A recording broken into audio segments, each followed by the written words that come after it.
গ্রাম দেশে কি এখন আর দেখা যায় আমি জানি না ঠিক, বা বাংলাদেশের হয়তো যেসব জেলাতে নদী বেশি সেসব জেলাতে দেখা যায়। তবে আমি চাঁদপুরে তেমন একটা আমার চোখে পড়ে না, কিন্তু আমার একবারে বাড়ি সংলগ্ন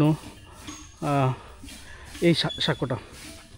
তো এটা হচ্ছে সেই খালটা, এটা বিশাল বড় একটা খাল আর কি। এটা সেচ প্রকল্পেরই একটা অংশ ছিল। সেই স্বাধীনতা পরবর্তী বাংলাদেশের সময় খালটা খনন করা হয়।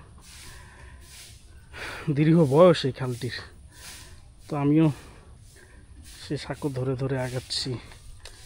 আমি এখন একদম মাঝখানে, পানিতে টইটুম্বুর।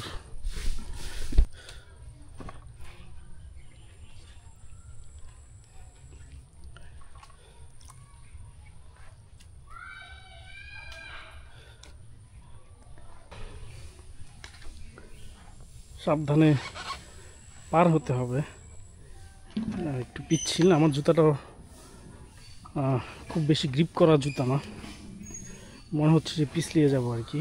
একবার পিছলিয়ে গেলেই ক্যামেরা, ব্যাগ, পোশাক সব ভিজে যাওয়ার উপক্রম হবে। আলহামদুলিল্লাহ পার হয়ে আসলাম।